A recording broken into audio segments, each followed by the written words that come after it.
So my name is Toshiba Billings. On Instagram, I'm Toshiba Monique. I'm currently, I like to say, an authoress. If you've ever watched Girlfriends, that's what Maya called herself when she became an author. So I'm an authoress. I've written 7 books in a year, actually 363 days to be exact, a 6-part series called Sienna. And my latest book, which is No Handouts for Black Girls. I also am the co-host and founder of Not Your Typical Girl Talk, which is an Instagram live show as well as a radio show on Radio Regent and iHeartRadio. And I'm also a mom. Wow. Did you just read that or? No. That was pretty smooth. I do what I can. Yeah, yeah, very cool. I don't know you. I think I've followed you for a little bit because I have some good friends who follow you and they just love what you do. So I think that's our point of Thank you. connection. And I wish they were here, but I have some really great friends who respect your work and it's cool to see that. Appreciate that. And I've had some gentlemen on here who are so passionate about men's issues and just toppling some of those mindsets and those narratives. And I see that you do the same thing for women, right? So can you talk a little bit more about your podcast right out the gate, like the not your typical? Okay, awesome. So Not Your Typical Girl Talk, again, is a podcast and radio show I do with 2 other friends, Carcia and Telly. They're actually sisters. And that started out of us writing Future Me letters from futureme.org and failing at everything that we had written in the letter. Oh, congratulations. And so it was funny because you use that word passion, and the things that we put in our Future Me letters were things we were actually passionate about, but kind of life was going and we were on this corporate track and doing what we needed to do in our professional lives, but the things in our personal lives we were not doing. And so when I realized that we had actually all written these letters and we had all, for all intents and purposes failed, I said, let's do something that we can have some passion behind. And that was how Not Your Typical Girl Talk was birthed. So we started in February 1st, 2020 was our first show. And quite frankly, we have not been in the same room doing the show since March of 2020 because, of course, of COVID and lockdowns and different things that have happened. But we still persevered and have, signed on every week and have done the show. So, when we started, we were doing some really heavy topics and we were dealing with systemic racism and all of these different things. Recently we've lightened it up a bit because I have to be quite frank, I actually stopped watching the news as much as I did before. I was, on a 24-hour CNN news cycle. And it became so depressing, and I realized how it was impacting my mental health. And so we've kind of gone over to more popular culture, discussing women's issues, and really forcing women to look at themselves for who we are. We're not big feminists. We're actually, probably someone said to me, "You're really so anti-feminist." And so we're forcing women to look at themselves in the mirror. And that's what the show's about. And it's fun. We recently added my boyfriend so he could have a male voice on the show, which we've gotten more men because of it. So I noticed that he's been on it lately, and some of that perspective is it's good. It's fresh to have in the room, right? Now, are you targeted specifically to Black women or to women in general? Black women. You see, the thing about it, like I as much as I could speak to the women experience, I'm still a Black woman, and every woman is very different, right? My friend group has a variety of different women, and I realized that even though we have common issues and common things, a lot of the times we are also, because of cultural reasons, very different. And so, we were like, it's unfair to speak to all women's perspectives, so we speak to the Black women and Black people in general, because again, the show, even though it's called Not Your Typical Girl Talk, it wasn't always geared towards just women issues. And of course, having my boyfriend, I speak with my hands, by the way. I do too. That's why I'm always holding like coffee and just to keep my hands from flying all over the place. Proceed. So having my boyfriend on was helpful because I think we started drawing in more men who were realizing that we weren't there to do any kind of male bashing, whatever. It was an empowerment of us as a people. That's why we called it Not Your Typical Girl Talk. Nice. Yeah, and for the viewers too, now you're in the US right now? Currently, yes, I am. Right, but we share a similar background. My parents are Jamaican from Jamaica, and it's born in Toronto. So that also impacts our view, our worldview as Black people, as Black men, Black women, right? Like people on the show here from Germany or from the US, and everyone's perspective is different. And that's why I asked the Black woman versus woman thing, because your perspective of a black woman with Jamaican Toronto, not even Canada, Toronto perspective, Yeah, and then in the US, it's definitely so different. it's so different. It's very different. So I'm Jamaican by birth. Okay. I was born in Jamaica, clearly two Jamaican parents, and then I emigrated to Toronto/Canada when I was 9. But I'm currently with my boyfriend in the US who is a born American, like generations after generation. So, Yes. what's interesting is, Yes. trying to kind of mix cultures is interesting Mhm. because it's funny, you think that we're so close to American culture, but we're not. It like you start, my ex-husband was American, so I've done this before. Okay. My current partner is American, so you start realizing it, even depending on the state that they're from, like things are so different. Yes. And so it's blending these two cultures and perspectives and so forth together. It's astoundingly different, actually. It is. It is. And it's tough to even articulate. So I'm not going to put you on the right on the kind of firing line and say that how is it different. But I notice it when I'm in rooms, when I'm sitting in a board or something like that, and we're having conversations, and then there's like someone who's black from New York, and then there's someone who's black from Toronto, and there's someone who's black from LA, and then the perspective on the same issue is so different. And there's a lot of similarities that we embrace, yes, Mm, definitely, but there's certain vantage points. It's almost like my background's counseling, and one of the things that a guy used to say to me is this perspective is like, what do you see? And you see, well, I see a a brown hand. It's like, well, I see a tan hand because if I'm looking from this side, you're going to see a different yeah. perspective. It's still a hand, but we're still looking at everything from, and you may see a ring, you may see all these different things. Mhm. So it's still a hand, but everyone's vantage point is so different. Agreed. Yeah. Agreed. And I remember in my last corporate job, I did something similar. And there was I don't know if you've ever seen the picture, and it's basically a 6 and a 9. And it's, two different men standing at different vantage points, and one sees a 6 and one sees a 9. Right. Yes. And the reality is one does see a 6 and one does see a 9. And it's like, just because you can't see it doesn't mean that you can't respect that person's perspective. Right. Yes. And so in terms of how it's different, I think culturally it's different. I think you don't realize, I'm going to try not to be offensive, but my boyfriend has said it, Black Americans don't tend to have culture, right? Like, they're not taught culture because, again, they were, a lot of what they have is slavery, right? And everything that has been told is slavery, and they're trying to piece together, what their culture is, where Hmm. coming from a Jamaican background where we have traditions and cultures, and just being West Indian as a whole, there's Yes. certain things that as West Indian and Caribbean people we share. So trying to come together and integrate that in certain times where, like, it's very different. Sometimes we have a push and pull. Like Yes. it could be something as simple as I don't wear shoes in my house. When you come to my house, you put your shoes at the door. That was hard for him. Like, we had a whole battle about this, right? Like, Right. the shoes at the door. He had to teach his friends when you come to the house, and his thing was she's Jamaican, like she doesn't play that, right? Right. Like, and I was just like, you can come to the home, but like I'm not about to run around and pick up people's shoes and sweep up after everybody after the left. So again, it's little things, how you raise the children, like Yes. how certain things are, like but it's understanding that I think differences are not a bad thing. And I think that, if we look on the wider scale of things, like differences are not bad. Having differing perspectives is not bad. I think you can learn from everyone. And so as he has to adapt to me, I also have to adapt to him. And again, like I Yes. said, in the wider scope of things, if you look at race, that is also a big thing. Being different isn't a bad thing. It's actually just understanding that we're different and trying to work towards being better together. Absolutely. That celebration of those Yeah. differences. I've ebbed and flowed on that where at points I would say, like, don't worry about the differences. Let's celebrate the things we have in Yeah. common. That's Yeah. fine. That's fine. But then also saying, well, let's look at the differences and let's celebrate those differences instead of polarize Absolutely. ourselves with those differences. Let's celebrate them. I agree. I The agree. one of the things you said earlier when you're talking about the talking to future self, you said the word failure, and yes, exactly. And you put it in quotes. And I like to lean into that word failure because a lot of times we're afraid to, oh no, you didn't fail, you learned something, whatever it is. Okay. I don't know. I feel. I think it's okay to say that.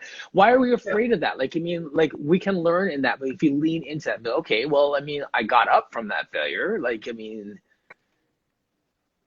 You know what? We talk about it on the show, and I think it was our very first show, that first February first show, and my co-host Telly had said it's about failing forward, right? It's okay to acknowledge that we had failed, right? yes, Yes, and there is a lesson in all failure, and that's great. But I agree with you. Like I think it's, people are so big on, oh my God, I can't use the word fail. No, we failed. It was a punch in the gut when I read my letter. I go, wow, I didn't do any of this. It felt like a failure to me. mm, Didn't matter what anybody else on the outside might have thought. For me, it was a failure because I knew what my intention was going into that year, and I yes, hadn't achieved the things that I had wanted. So it was like breaking a promise to myself. So then we talked about, again, the talk show was a way to fail forward. Okay, we didn't do what we're supposed to, but now let's take all of the lesson and let's move forward with it. And it's been fantastic. I think, yeah, embracing that mentality. I think this fear of failure, we need to stop, because you know what I always say? I'm like, procrastination is the death of innovation. yes, Often we want to do something, and out of all of these, whether it's outside voices, the devil on your shoulders, your own internal fear, the issue is we don't move forward and drive forward with the things that we want to do. right, And therefore then we stop. Like I always say, the world is waiting for your idea. yes, And guess what? If you do it the first time and it didn't go the way you wanted, you pick yourself back together and then figure out what went, and you keep doing it. Imagine if, Elon Musk has said, oh no, electric cars, no, nobody wants that. Where would we be right now? Right? right, Imagine if Airbnb said, oh no, no one's going to stay in people's homes. Like they have hotels, right? There's all of these ideas that are so innovative and disruptive that we think, oh my God, no one would ever do it. You never know. I always say someone's waiting for your ideas, someone's waiting for your words. So just go out there, do and say, because you never know who you might impact. absolutely. That speaks to perseverance though, because it's so easy to just start your idea and then get distracted by something shiny over there and then never finish, Squirrel. right? Squirrel, right? It's because for me, like I finish strong. Anyone who knows me, I'm talking about finishing because like I mean, there's very few barriers to starting. But there's a Mm-hmm. whole lot of barriers to finishing. And it's about your mindset, right? Like, how badly do you want this? Mm, Like, that's the question about it. How badly do you want this thing? What's on the other side of this? And when I was writing my last book, my boyfriend said to me, because I was kind of in this moment, and it was like I'm writing, I'm like, oh my God, does anybody even want to hear what I have to say?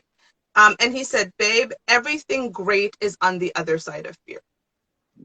The yes, fact that you're even afraid, it means, yeah, there are probably people who want to hear what you're writing, right? And yes, even if they don't, you've achieved something. Everything great is on the other side of fear. And I kept that in my mind as I did that, and everything else that I did, remembering that greatness is generally on the other side of fear. So I can continue in this world and be mediocre. yes, That's fine. hmm, Or I can try to do something to take me out of, especially take you out of your comfort zone, yes, and elevate myself, right? Because to me, it's like every time you do something new, if you fail or not, you've elevated yourself, right? You've yes. learned a new skill, you've learned a new language, you've learned a new way to, whatever it is, you've learned something, and now you take that knowledge and you go further. So that was actually a moment for me that kind of calmed me when he said that statement. Good word. Yeah, yeah. Sounds like a good guy. He is, Yeah. sometimes. We all are sometimes. We gotta give them some. Sometimes. No, that's good. So then your latest book, now all these books are tied together. So the first six are, so the first six is a six-part series called Okay. Sienna, and it follows a couple, Sienna and Justice, as they start their relationship, and the relationship evolves. And I publish those every month for 6 months during COVID. So the first book was published April 1st, and then the last book was published September 1st. And I was writing them actually as I was publishing them. It was my therapeutic way to get through COVID and everything that was happening. And Amazing. then the current book, which is, I have it right here, No Handouts for Black Girls. This is my latest, and it's very separate than Okay. the Sienna series. Sure. Yeah. So now that's really interesting. Now you're in that book, you're saying like this is your therapy, and you're it's almost like you're just going blah. This is what I think about these things. Talk amongst yourselves. Did. Honestly, that's actually what it was. This book, believe it or not, I'm putting it together. This book started out as like 50,000 words. It was almost 400 pages. And once me and my editor got a hold of it, then we started ripping it apart. But when I started, it was actually a blog. Like I was just writing. There was, all these things happening, the change of what was happening in Toronto and Canada and the world, things that were happening in my life. And I was just throwing things at it. And then, of course, then we made it more succinct. But it Yes. was honestly, it was very therapeutic. Yes. I call that bleeding on people. Like that's my I'm like sorry, I'm just bleeding all over you right now. Like I I just love that. give everything to everyone like that. Like there's times and places and safe people that I do that with. So for you to put that in a Yeah. book, that's a courageous step. That's very I courageous. agree. Like, I agree. I think vulnerability has been an issue for me over the years, Yeah. until therapy. And therapy was what I say taught. I'm so Jamaican. I say taught. But that vulnerability is not weakness, and that's how I always equated it. Vulnerability equals Yes. weakness, and I don't have time to be weak because again, strong Black woman, all of that, blah blah blah blah blah. Right. And I Yes. think once I went through therapy and learned some other coping skills and how to deal with the things that I was going through, I found solace through writing. Hmm. And I realized that so many of us were going through the same thing. So again, even if my book was only bought by one person, if it truly helped that one person, I was going to be happy and content with the fact that I did this. So, Amen. Yeah, that's good. Playing for an audience of one is the sport analogy that I've heard so many ooh, I love times. And that's you're writing for an audience of one. that. Yeah. No, that's really good. Now, what is the main message in this book that you're trying to convey as you just go blah with everything? You know what? A lot, I call it, so it's called No Handouts for Black Girls, a love letter to us. And I really was writing a love letter to Black women for us to deal with and address some of our shit. Sorry. some of our some of our ish, right? And I Yeah. think a lot of the times we are taught to just kind of go ahead, right? We Yes. don't address anything. It's just we go through. And I remember when my therapist said to me, "You think you don't feel." And I was Yes. like, oh, clutch my pearls. Like, what are you talking about, lady? Like, and Hmm. it was a moment for me because she was right. And it was like almost right after that, I said something that she was like, there you go. Right. Like, and it was Yes. like, I was a thinker. I was, if a problem arised, I would try to solve it. And I'm coming up with all of these different things. And Right. I didn't You didn't feel it. feel it. You just like problem solving mode. Let's get it done.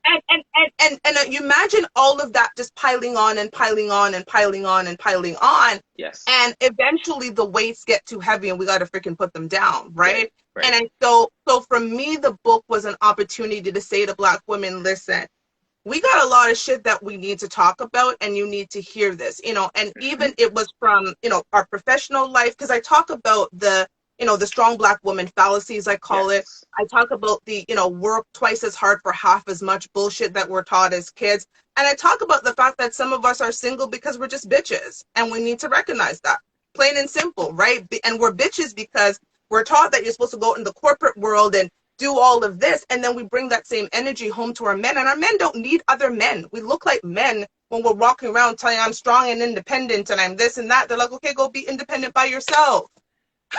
Right? I'm So trying not to nod too much right now, Shiva. I'm just trying to just be like, carry on. but it's the truth. And it was funny when I was editing it, my editor and I were dying at some of these titles because she's like, listen, thank God you're self-publishing, because I self-published. And she's like, because definitely they would change some of these titles, but we were dying because it was like, she was like, I want you to get straight to the point. And I went straight to the point. And the thing about it is I use myself as an example. I was single because I was a bitch. But I thought that I was being this boss Independent woman. woman, boss. Yeah, yeah, yeah.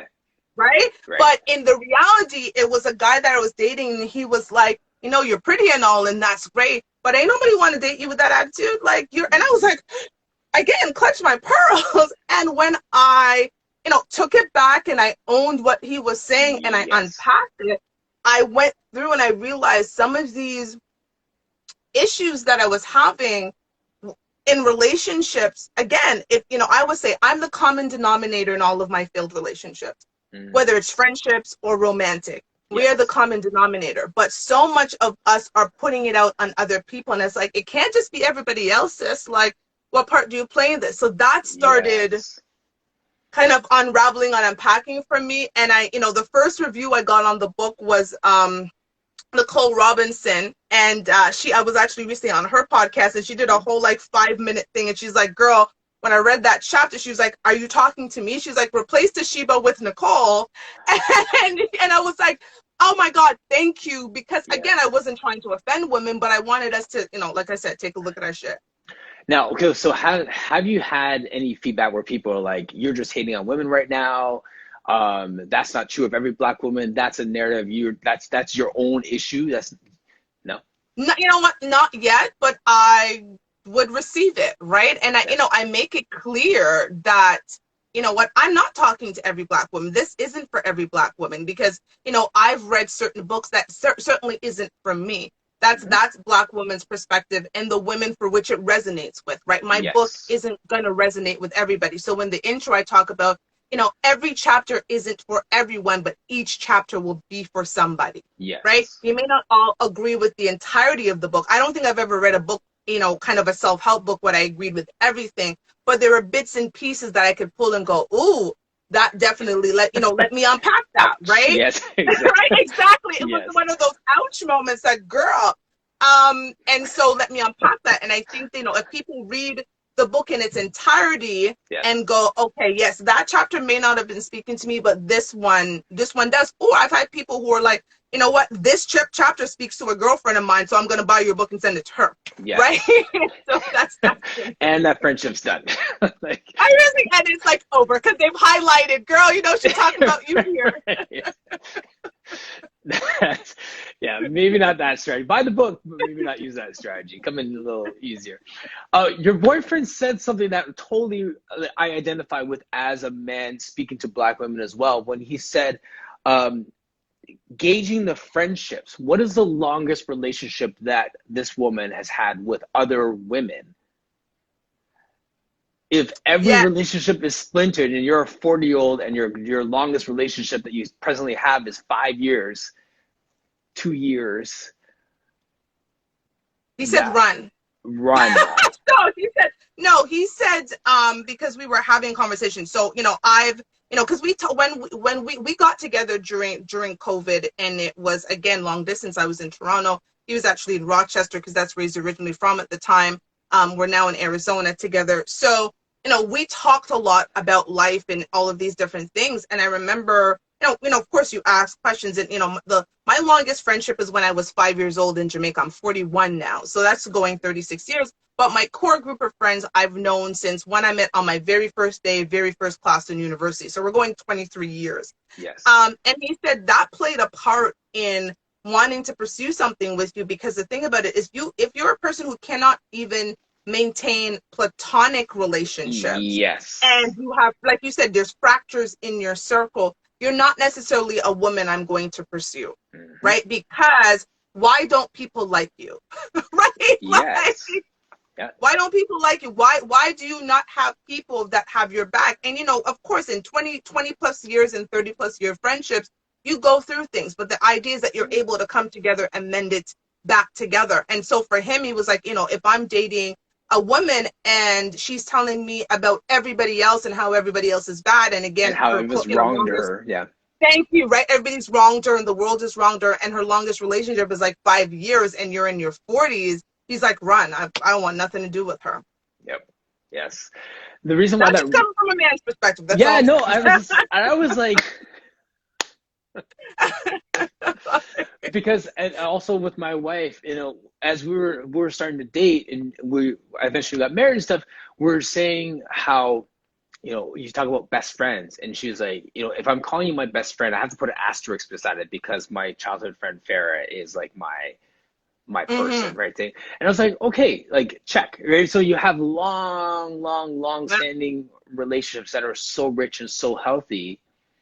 And even for her, having good relationships with her ex-boyfriends, like, they get married and have kids, and then they're sending a gift to the family, that sort of thing where you have rich relationships. It speaks to how you manage conflict, how you navigate your own hurts, and how you perceive those hurts and how you move on through Yeah. life. So I noticed that, and that was something that was very attractive to me, is the fact that she had long-standing relationships with old friends, old boyfriends. People were just, they were Mhm. just healthy relationships.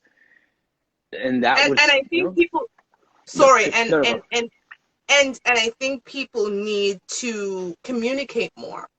And I think that's something that I found. It sounded like you and your wife communicated, right? Yes. You talked about things that were fundamentally important to you, like what does a life together look like? What was your life before me? Because again, as much as we're growing together, you're still growing as separate people, right? And you Yes. want to see how someone has grown over the years, and maybe it's, maybe or maybe not, but I think it's indicative as how they'll grow with you as a partner and how they'll Yes. continue to project forward. Right. And I think that, meeting someone's friends, seeing how they, like, I think it's important how you talk about your friends. Like, if I'm Yes. talking about my friends and it's all negative, again, you're going to look at me a little differently as I'm going to look at my partner. Like, again, it's just everybody else. Like, you have no Right. accountability at all. So if anything goes wrong between us, it's going to be me. It's It's gonna be never going to me. be you. So Right. Yeah. exactly, the narrative you give to people is Toshiba was the horrible partner, as opposed to I played a role in some of the actions and how she acted. Yes.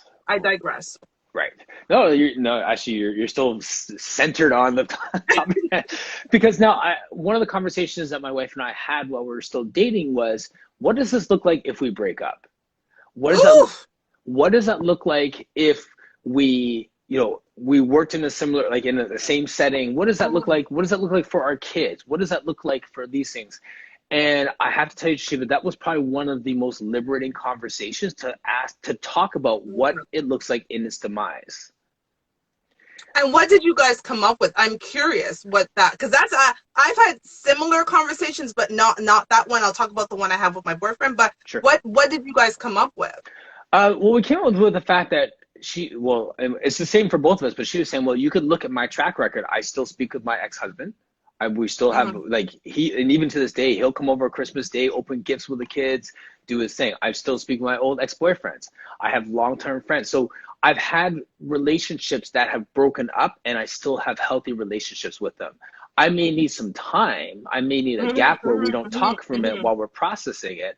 Maybe it's a month, maybe it's 6 months, whatever. But I know that we'll come back to a place of being able to talk, be friendly. Maybe not friends, but friendly. It's not going to Yeah. be enemies and putting it on the other person. We can move on from it. So that conversation was key for me, because I was coming out of a marriage and out of a divorce and all these different things where I was like, I didn't want any of this. So Mm-hmm. at the same time, you get to this place where if it ends, what does that look like? Is it going to be another bitter end, or is it going to be, not the last end was bitter, but is it going to be something that's going to be difficult, or is it something that we'll be able to, like, mature adults be able to move on from and recognize that life goes on, right?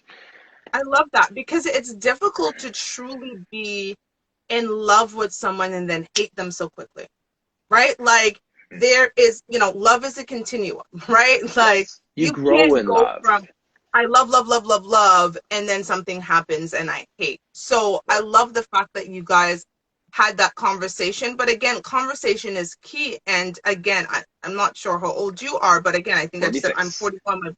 There you go. My boyfriend's just turned 45 in May 3rd. Mm-hmm. And so, we're grown people. Right. I have a whole adult that has come out of me. I have a 19-year-old daughter, right? Like, Right. I have a whole adult child. And it would be irresponsible of me at this stage in my life to go into a relationship not having my, eyes wide open, and being realistic about, yes, I, love you, care about you, all that stuff, but should this end, what does our life look like? But the reality is, we talked about rules, non-negotiables in a relationship, Yeah. and a relationship is a contract. Let me just start there. Mm-hmm.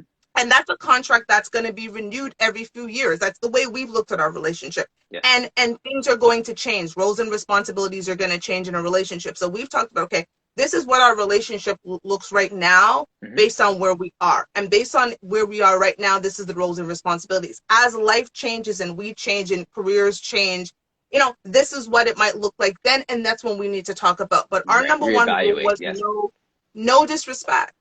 No matter what it is, there is no disrespect, because we can't come back from like that was our biggest thing. We can't come back from disrespect. And that's, you know, people are sometimes disrespectful in the way they speak to each other, especially in that heat. And so our biggest thing was no disrespect, because it's something that you cannot come back from, and nobody wants to be in a relationship with an emotional terrorist.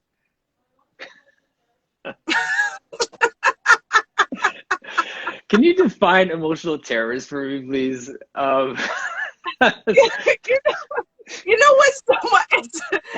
You laugh, and it's the truth. You laugh true. Because you probably did there. It totally resonated, but just break it down for those. Words are very powerful things. I would say there are two things you cannot get back: the words after you've said them and your time. And I think people forget how powerful words are. And oftentimes, you know, in relationships, there's this tug of war, and sometimes people want to win, and they use words in a way to break down their partner. Right. And for him, you know, he had past relationships where he was dealing with emotional terrorists. And he was like, I don't want to be in a place. Here's the thing. This is how I put it. I'm going to rewind. This is where I put it. So my boyfriend is a 6'9" big black man in the United States of America. And I always say on the show, when we're walking around together, it's cute. It's like, oh my God, how tall is he? Did he play basketball? Like, what team did he play for? La, la, la, la, la. You guys are so pretty together, like, you know, beautiful together. Right. All nice. I buffer that, right? And he's not so threatening when the pretty girlfriend is around. Yes. When he's by himself or with a group of other tall black men, he is a big threat. And so there is so much that he has to deal with in the world, right? I say, you know, black men are being lashed figuratively now, not literally, but figuratively, they are being lashed in the world. So imagine now coming home and you walk through that door and you're getting a tongue lashing from your partner about how you are X, Y, and Z. Yes. You are no good. You didn't do this, you didn't do that. Exactly. The name calling, and then, you know, the comparison to maybe other partners and what they did. If you were more like this. No, like, I just see a man just kind of like moonwalking back out of that house and like I might as well deal with the lashing I'm getting outside in the world, because guess what? Your home is supposed to be a solid safe space. Yes, right.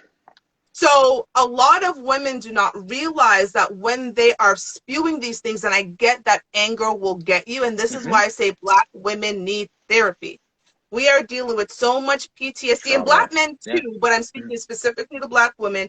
You need therapy because we're dealing with so much PTSD from life and what the world offers us, that often we don't realize that we are literally creating negative environments in our homes. And so for us, it was important that, again, our home is that safe space. Yes. And I'm not saying we don't get angry at each other, because we do, because, you know, when you're starting to get to live with someone and find out their ways, you know, you have little moments, but we stop and we talk about it and we discuss it and we get through it. But because we were like, we don't want it to be where, at least for me, I'm being honest with myself, I don't want it to be where he would rather be outside in the street than come home and be with me. Yes.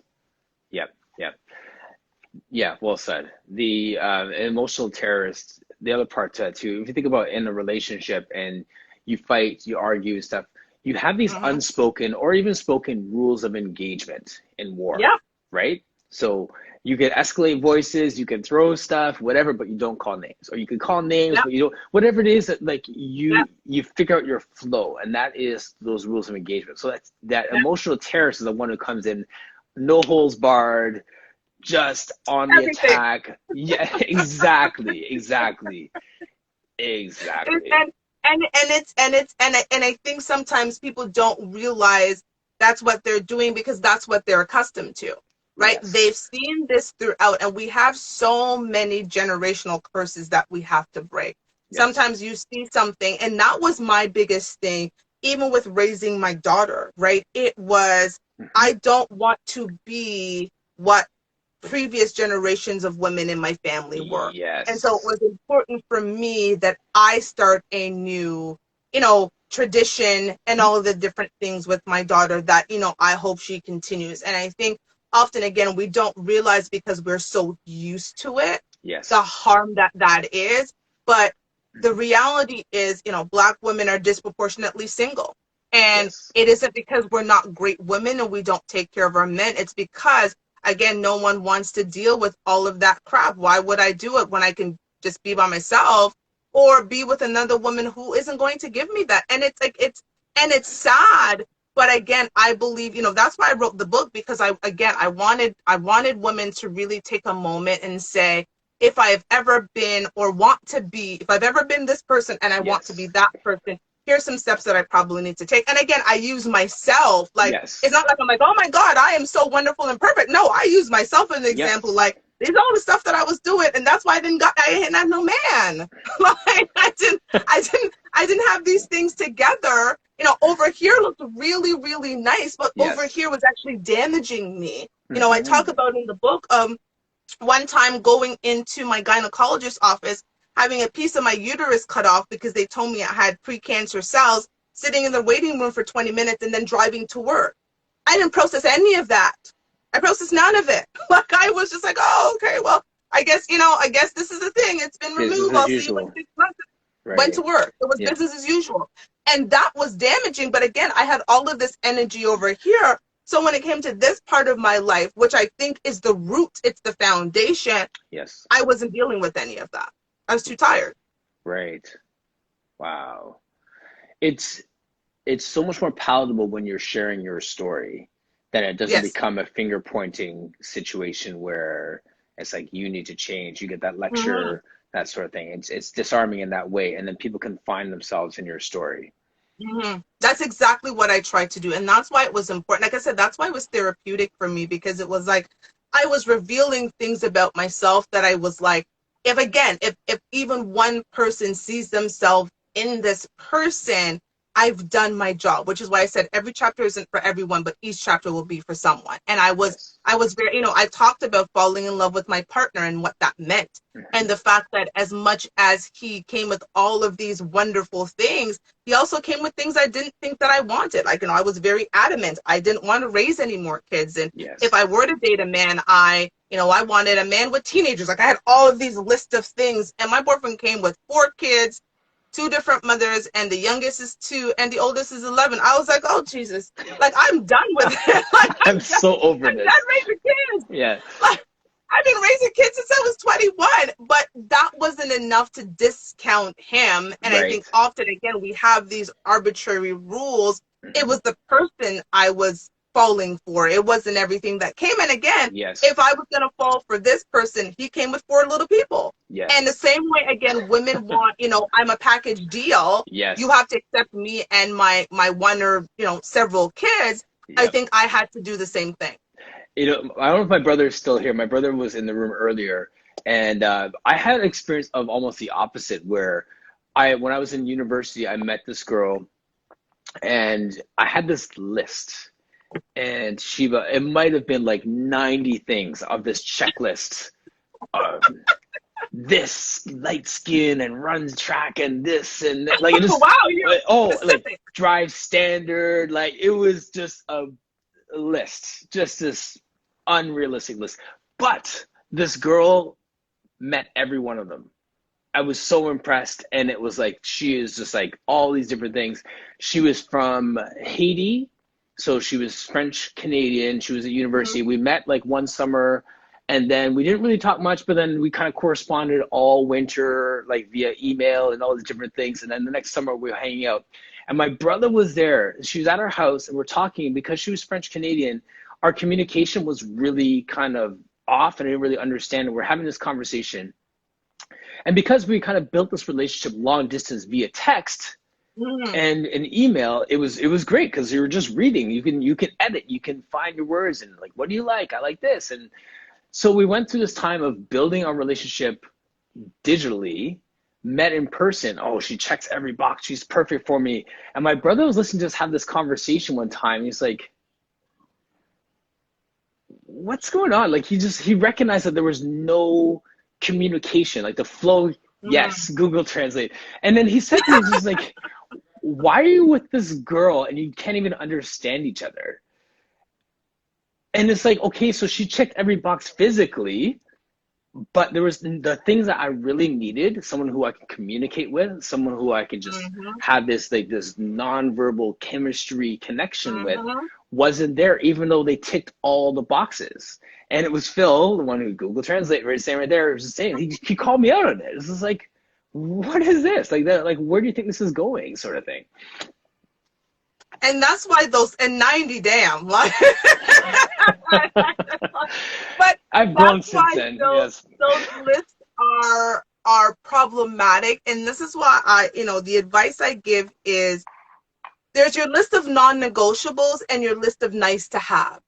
Yes. Right? I have a great list of nice to haves. My non-negotiables, I generally do not waver on my non-negotiables, right? They're non-negotiables for a reason. Yes. And I think, but my nice to have, again, a man with teenage kids or a man, like Yes. all of these different things, again, if I get some of those, great, but they're not going to be the make or break in a relationship. And it's funny, like, standards are important. I think we should all have standards, but standards should be realistic. Yes. I'm very honest. My daughter knows this. I wasn't a woman who necessarily wanted kids, right? Like I was never that woman's like, yes, I cannot wait to be a Mm-hmm. mother. But when I got pregnant with my daughter, I wanted her, which was Yes. very, very different. Very different. And so I only had her, right? I had my daughter right out of finishing university. And so I'm 21, a woman who's made a decision not to have any more kids. I had my reasons, and one of them is I don't believe in having children with different men. And I knew that me and her father just were not going to work out. And when you're 21 and 24, like the likelihood is very slim that you're going to work. And so here I was dating, in my early 20s, mid 20s with some viable eggs. Yes. And I didn't want kids. Mm-hmm. And so I knew if I was put up against other women who did not have that barrier for entry, because if you think about it, like a 26-year-old woman saying to you, Yes. I already got one, I don't Right. want no more. Right. Thank you so much. Like you're not necessarily running towards her if you're looking to have Right. kids. Right. And so I knew that was a barrier for entry to date me. And so I was perfectly fine to understand that I wasn't going to be on some of these men's long-term lists. Yes. I could be on their temporary list, but when it came time to settle down and have a family, Toshiba's going to get crossed up. Toshiba don't want that. Right. And I think, I had to be okay with that because I couldn't come with my list and then enforce my list on him and say, well, yeah, that kid thing. Oh, that. Right. Yeah. Like, we ain't going to do that. And I think we have to be realistic. Like, we have to be okay. What I say to people is you have to be okay with loss.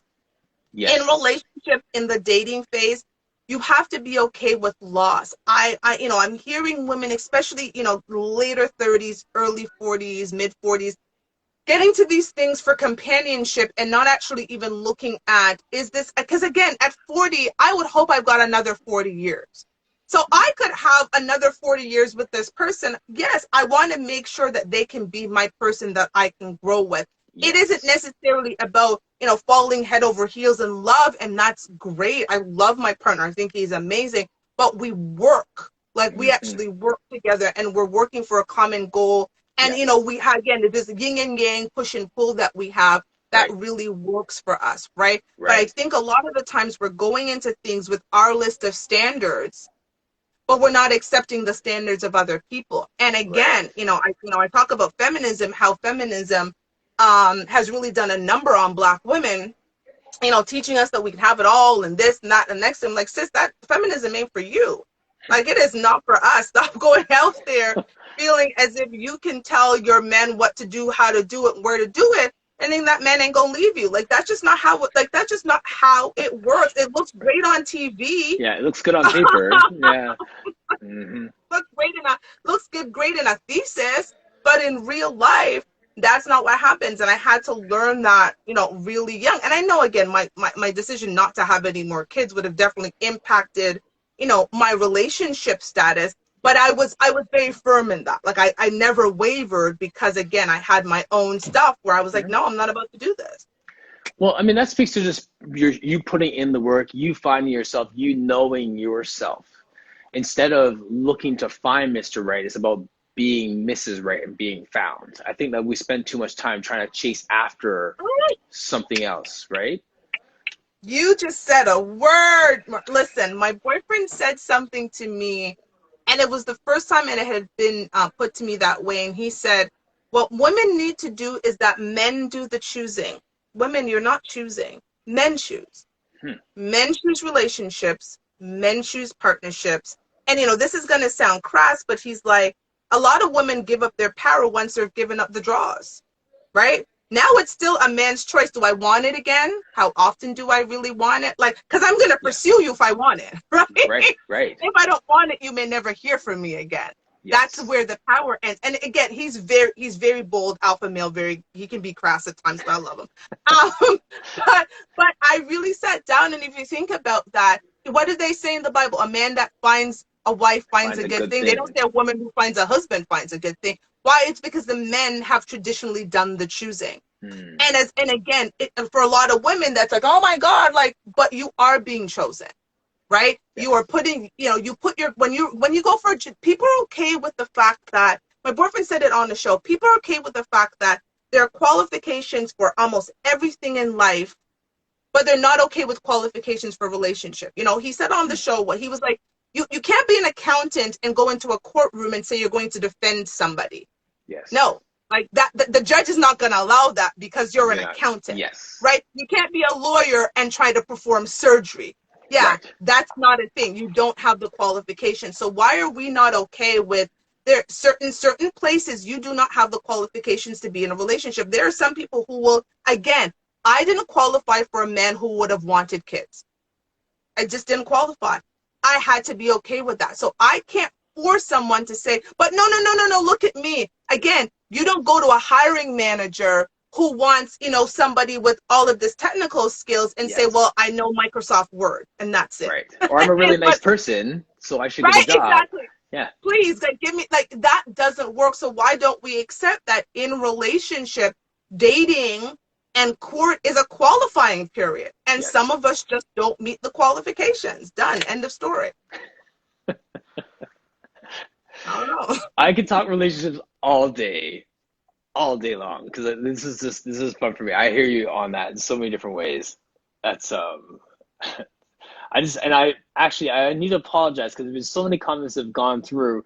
Back to when we were talking about therapy. Philip Griffin was saying it's important that you get the right therapist and be receptive to it. I know men and women who go and give up pretty quickly. I agree. Like, you have to be. You like, I knew for years, one of my best friends was pushing me into therapy. I wasn't ready because I wasn't ready to receive what I knew that I was going to get.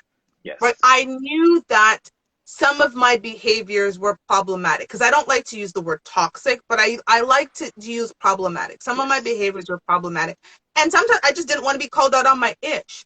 And so when the time came and I went to therapy, I was ready. Yes. I was emotionally ready. I was mentally ready. I was spiritually ready to receive and to commit to making the changes that were necessary. Right. That was the key part, right? Because she, I went to a psychotherapist. She used to give me homework, and I would have to commit to doing this homework. I would, and there were times where I was even doing things she didn't ask me to do because I knew it was necessary. And I think it was one of those things where she started like compartmentalizing parts of my life and saying, do you realize that you've been this person because you needed to be and she helped you, but you got to put her away. Yes.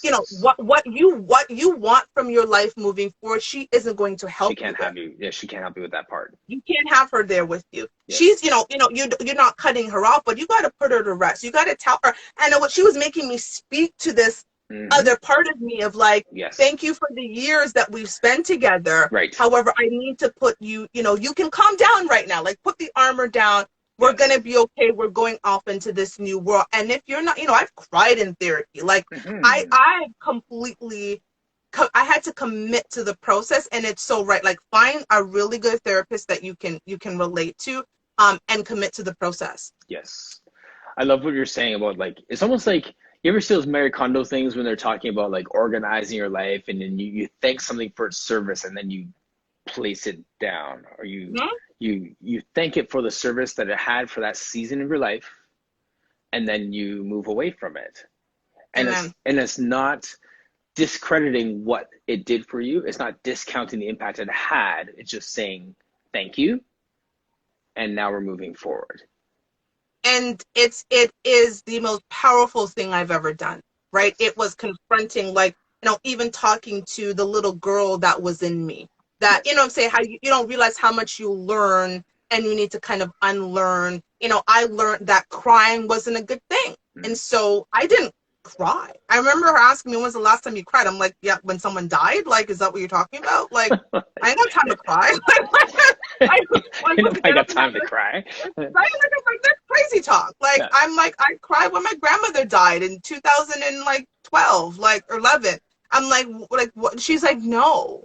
Like, when you feel, I'm like, feel what? I'm like, I'm supposed to feel like it was, and again, when she started, I was like, you don't realize how important, like, crying, as simple as it sounds, it actually refocuses you, and it puts you in a different place. And again, I had to learn all of that, and I had to be okay that, again, vulnerability wasn't weakness. And I'm telling you, therapy for me was the best investment I've ever made into myself. Amazing. I hope that your book touches so many people. It's one of those things where people may not have the opportunity to have this conversation with you, where you can like look into their soul and challenge them on their being, but they may pick up that book and it may resonate with them, or maybe a friend will, and it does. So good for you. Thank you so much for putting that out in the world. Thank you. No, thank you for having me and giving me the opportunity to speak about it at 7:00 in the morning, my time. I know. I appreciate it. You were fine. I mean, like, you were like, I don't know. Like, now you're good. It was good. Can you imagine what this would have been at noon? This would have been like fire from like start to finish. Right? And like, pew, pew, pew. No, it was good. You made sure that I was up and got myself together. Yes. No, it's good. Thank you so much. So, now what are you doing with this? Now, do you have like workshops? Like, is there anything else in terms of programming and stuff that people can support you through besides buying the book? Not yet. So I will recommend that people go on my website, which is iamtoshiba.com, and that's where you can find links to buy all 7 of the books, and talk about where you learn a little bit more about my podcast talk show. Right, again, it was, reconciling, COVID and everything that's happening. I'm trying to figure out where to go with this. I really am trying to get it into the right hands. Yes. And that's kind of been my focus. Actually, after I get, off this call, I'm creating a list. I have a bunch of books that I'm just kind of sending out to people. And some people have been, thank you for Sasha Exeter. She actually received my book and posted it, this weekend, and she's been really great that way. So I'm very, very thankful again that people who are receiving it are enjoying it. So that's kind of really my focus, of getting it in the right hands, and then I'm gonna go from there. I used to be in a place where, again, I would create all of these big plans. I didn't live in the moment. Yes. And I think I'm in the part of my life where I'm kind of living in the moment. And my boyfriend said, listen, if this takes off and it's amazing, and that's great. If it doesn't, it doesn't, right? Like, you did something that a lot of people don't do. And he said, if it's not this book, it's going to be another book. I've got many more books in me. I want to write another 7 by September 2022. Another 6-part series, and then a follow-up to No Handouts for Black Girls. So for me, I found something that I love and something that I'm passionate about, and so I'm just going to take it wherever it goes. Yes. And I'm excited for the road ahead. People like that usually find great success because they're not fixated on the dollar attached to their passion. You're just chasing after who you are, and give me that expression. Yeah, and after 40 years, I've found that place. Like, I found at 40, I had this, 39, I was kind of going through this thing, and I don't know what happens at 40, but they said great things happen at 40. Apparently it does. It Because does. I kind Yeah. of just, I had this awakening and this moment of, everything I've done in my career. And, the most important thing was I had raised an amazing human being. And now Yes. that she was older and ready to spread her wings and fly, it gave Hmm. me permission to put myself in a different space. Absolutely. Your world opens up. Your Yeah. world Yeah. opens wide Yeah. open. And so Amazing. now I'm in a space where it's inward, it's focused on me, and I'm blessed to have a partner who supports that. He's like, if you don't make $1, it doesn't matter, you're gonna be fine. Like you're doing something that you're passionate about. I got you, babe. And that's amazing. I didn't have that before, and so Yeah. it's amazing to have someone who's like, I got you no matter what. We're gonna get through this. Fundamentally, I just want you to be happy with what you're doing. So Yes. I'm thankful for him. Yes. Well, I am cheering you on, my friend. This has been the Thank longest outro. Thank you so much for joining me today. Marcia Paulus, thank you for joining us. Joel, I see all your Root Reach flies. Thanks for jumping in. Alex McLean, amazing. All right, I will send you the repost, and this is going to be a podcast too, right? So I you. recycle it. So Awesome. once again, we'll have it out there, and please use it as much as you can. Use me however you need to, to amplify your book. I love seeing your boyfriend on this too. So it's just fun hearing the conversation. So keep doing what you're doing. I appreciate it. Thank you so much for having me. And thank you, everybody who came and joined us this morning. Awesome. All right, cool. Take care. See you.